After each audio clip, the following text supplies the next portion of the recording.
What's good, y'all? It's your boy Jay back at it again, and today we got 3 disturbing Snapchat horror stories. You already know what the deal is, man. Follow me on my socials. 100K on both channels by the end of the year. Without further ado, let's get started. Snapchat map horror stories.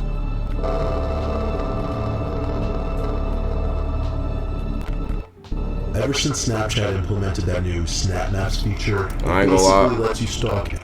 I'll turn this off. I have Snapchat, but this is not on, bro. I ain't gonna lie. I might check right now. Shoot. I be feeling paranoid a little bit.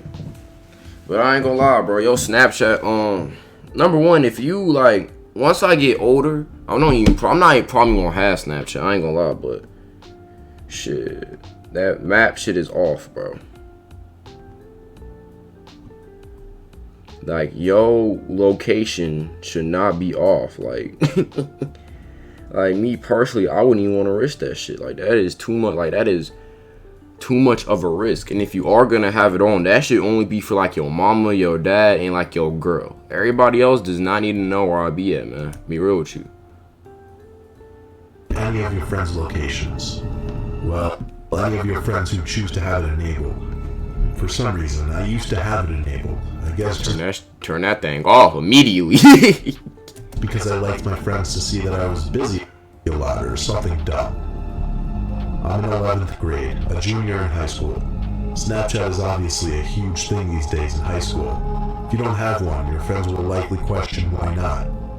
Even the weird kids have Snapchat. Like the really, really weird kids. Like the ones who sit in the corner of the lunchroom alone. Maybe I sound specific in saying that because I am being specific. There was a kid named Zach who had been a socially awkward reject since elementary school. No one really knew if he actually had any issues or not, and everyone could agree that there was always something that seemed a bit off-putting and unpleasant about him.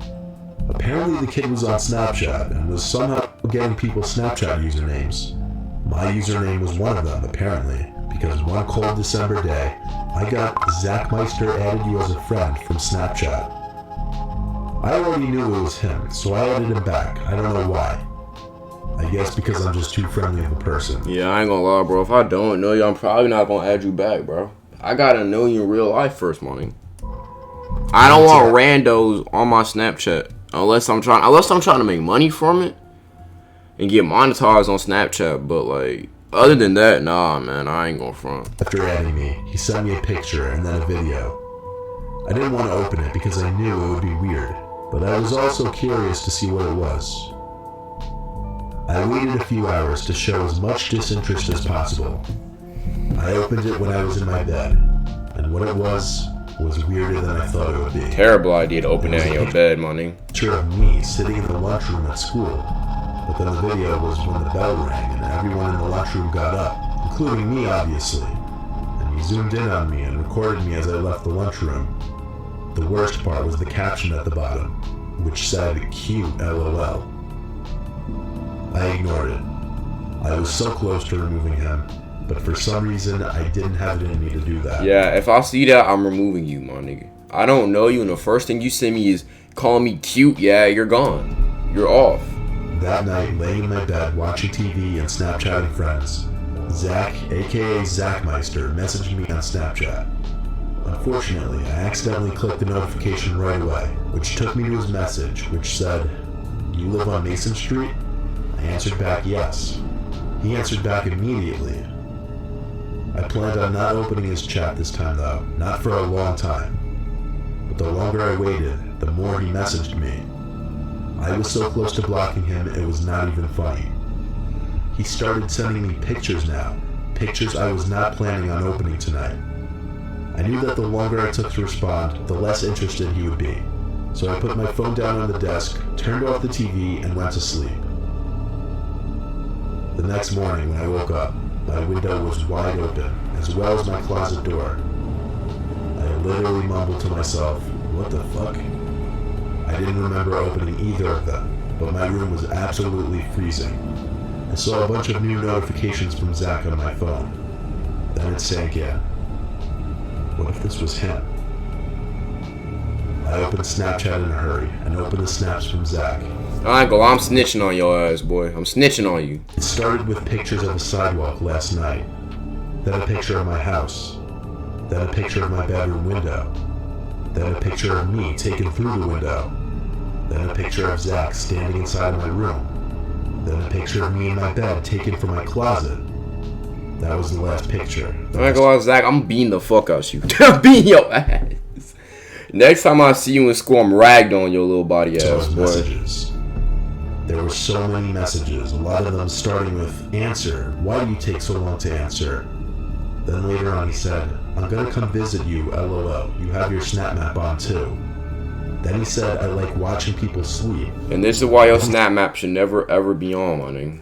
Unless it's with your girl or your close family. Not all family, like mama and dada and brother and sister. That's it. Everybody else does not need to know where I'll be at, bro. He said, "I found you with your Snap Map. I hope you don't mind. I think you're cute though. I need to mention, I'm a guy in case you were wondering." The rest of the messages said things like, "Are you up yet? What are you doing?" I didn't care anymore though. I screenshotted the chat. Unfortunately, I did not think to screenshot the pictures in time before it was too late. I blocked Zach's Snapchat account and went to my parents, who were in utter disbelief. My dad mostly handled trying to contact the police, which turned into a big thing. Police had to do investigating, which got the school involved as well. Apparently Zach lives or lived with his single alcoholic father, which kind of explained a lot. Yeah. Kids like that, a lot of them got bad parents. And Zach had a single alcoholic. Yeah, that makes more sense. I ain't gonna lie. He didn't have his mom's in the picture, and his dad was most likely abusive since he was an alcoholic. Or he just wasn't all the way there to help Zach and all that. So, I mean, kids like that have a reason for why they like that, bro. Okay. The screenshots of Zach admitting he found me via SnapMap served as proof. Enough proof to get Zach charged with juvenile breaking and entering. No one ever saw Zach at school again after that. It was assumed he and his father moved far away.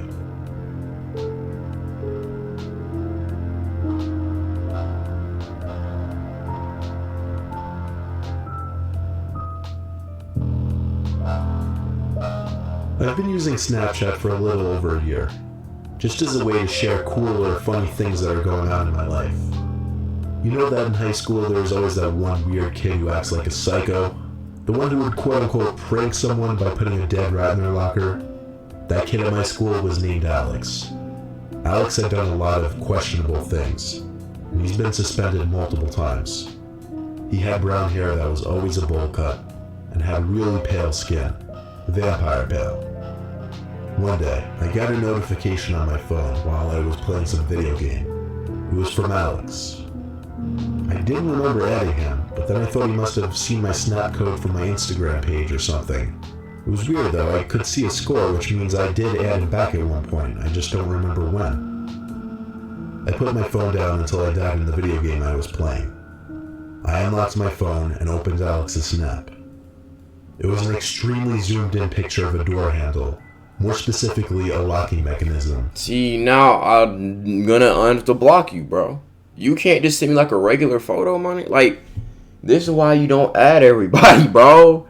I have to not even just know you. I have to interact with you in some way. Like, I've had to interact with you in multiple conversations before I add you. Because that makes me know that, like, okay, you're not a weirdo. You're not going to do weird shit like this. Like, I got to, you know what I'm saying? I got to do the verification test. You know what I'm saying?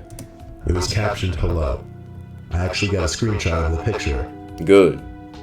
I was kind of creeped out because I knew this kid was the kind of person who would come to your house and do something really messed up. I texted him back, asking why he sent me that picture. He responded with another picture. It was a blurry picture through a window, looking into a house. My heart sank when I realized it was a picture of our kitchen. Yeah, I ain't gonna lie, I'm going out there and I'm beating your ass.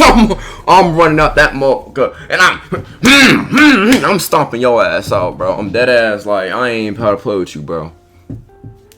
Like, I'm beating the brakes off your ass, bro. Like, I'm stomping on you, bro. Like, you not about to walk into my home in a boat and spy on me. Like, we not doing that, bro. And you know Alex got a little body. You know he like 130 pounds, nigga. He don't know how to fight. You know I'm gonna grab that nigga face and I'm that shit, boy. You not about to be spying on me, bro. I also screenshotted this picture. Good. You gotta get that evidence, boy. I ran straight to our... you know what I'm saying, jump out the window and drop kick his little body. No, he ain't gonna do nothing about it, boy. I'm gonna charge it. Oh, it was invasion of property. I looked out the window. I saw him on my deck, laughing. I ran around the side to our dining room and threw open the door. He was still standing there, but he was holding his hand behind his back. I told him to get off our deck. Oh, he got a fucking knife with him or some shit. Yeah, you gotta I'm throwing a brick at that nigga, bro. I'm dead ass I'm throwing a whole industrial sized fan at that nigga shit, bro. But he slowly removed his hand from behind his back. He was holding a knife. I slammed the door shut and locked it. Good shit. I yelled through the door that if he didn't leave, I would call 911. Nigga, I'll throw a fucking brick at your shit, bro. At me and slowly walked off our deck. I ran to make sure all the exterior doors were shut and locked. I don't know what he would have done if I hadn't slammed the door shut, but I hope I never have to find out.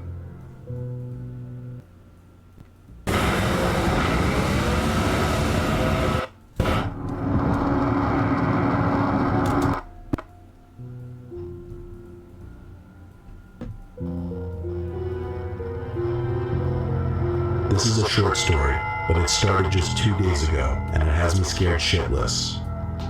I tend to get a lot of random people adding me on Snapchat because I have my Snapchat in my Instagram bio. Not to toot my own horn, but I live a kind of lavish lifestyle and show it through my Instagram pictures. You can't snap everybody, bro. Especially if you got your location on. That's not a risk I'm taking, my nigga. I ain't going front. One rainy night when I was chilling with my friend, 2 random girls added me on the app. One named About to Casey set that nigga up. About to set his ass up. Welsh, the other Bree Owens. I added both of them back. They both had really low snap scores though.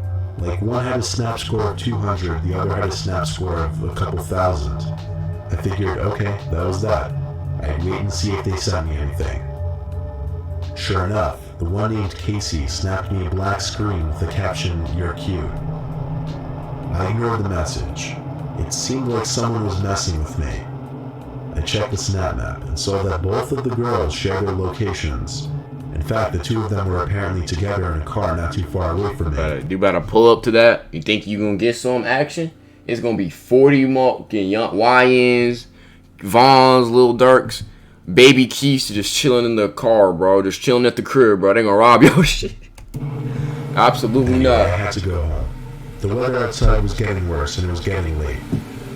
I jumped in my car, got on the highway, but drove slow given how bad the rain was getting.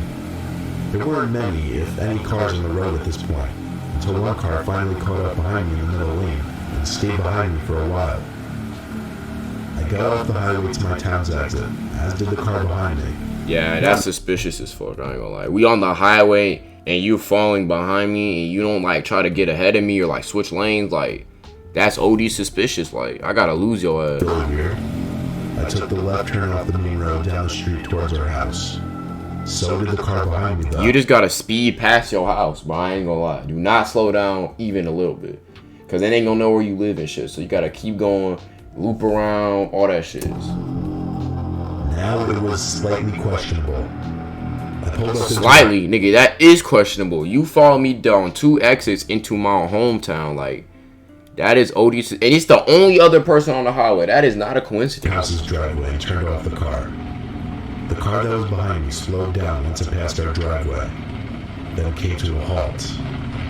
My heart started pumping to the point where I could feel it in my chest. This is where you grab the strap. This is where you grab the strap, bro. I took my phone, opened Snapchat, and checked the map. Those 2 girls. It said they were right next to me on the map, right on top of my house. I shut my phone screen and felt like I was about to throw up. My dad was home, so if I could make it to the door and ring the bell a million times, maybe I'd be good. But no, it was too risky. Instead, I called the house phone. Thankfully, my dad picked up right away. I yelled into the phone, begging him to come outside. I saw the car in the street reversing to come closer to the driveway. At the same time, the front door opened and my dad came outside, looking at the car in the street. The car drove off. That dad better have that file on him, boy. You know what I'm saying? If I walk out and I see an unidentified car that I've never seen before, The strap is going to be on my hip. I'm not gonna lie to you, bro. That bitch gonna be locked and loaded. Then did I run through the rain to their house. My dad hugged me and asked me who those men were. I broke away from the hug as he said this. Men? I asked. How do you know? And how many? He replied saying he saw at least 3 large men sitting in that car, looking at him as it drove off. I told you they was gonna set that nigga up, bro. I told you. I got the charm gun, bro. I'm not stupid, bro. I'm not dumb, nigga. They see it was a Sharingan, bro. They got the girls in the backseat. They got 3 big niggas. They was gonna break in your house, rob you, and kill you probably. You know what I'm saying? They was gonna set you up with the honey trap, bro. I ain't stupid, bro. The girls are gonna come out. Then they was going, you know what I'm saying, try to, you know what I'm saying, do the setup method. Then a bunch of big dudes was gonna get into, like, bro, I told you. I know how these games work, bro. I got the Gios, nigga.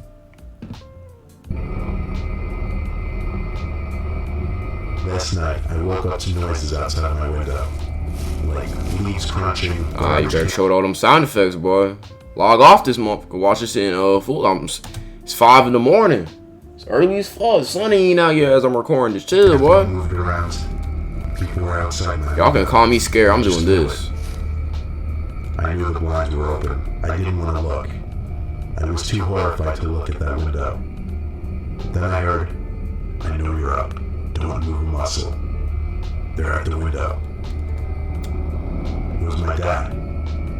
It was the scariest moment of my life. It sounded like my dad was hiding behind my bed. I heard footsteps outside move away, and my dad finally said it was safe. We watched as the car parked outside, the same one from the previous night, drove off. My dad and I are horrified to even go to sleep tonight.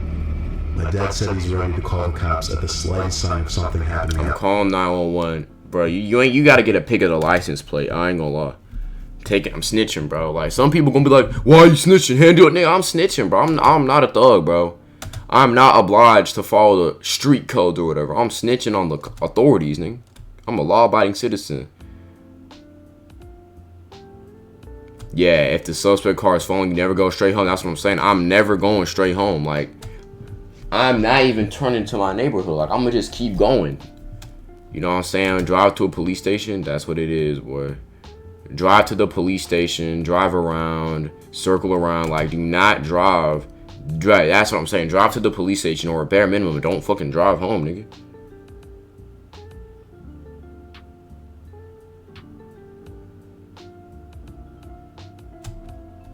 Yo, Mr. Nightmare cannot sound like that in real life. I would never, ever let that nigga over my crib. That nigga, I'm gonna wake up, scary story, bro. Get out my house. Get out my house. Most of just have no friends and do underjudge too quickly. Well, he set a bad example for y'all. Some of y'all got no friends, but the moment y'all get any attention, some of y'all just do weird shit. He set a bad example. Some of y'all are just lonely people, but that nigga set a terrible example for y'all. But with that being said, shout out Mr. Nightmare for this video. It's your boy Jay. Stay healthy and stay wealthy and stay blessed. And Jay is out.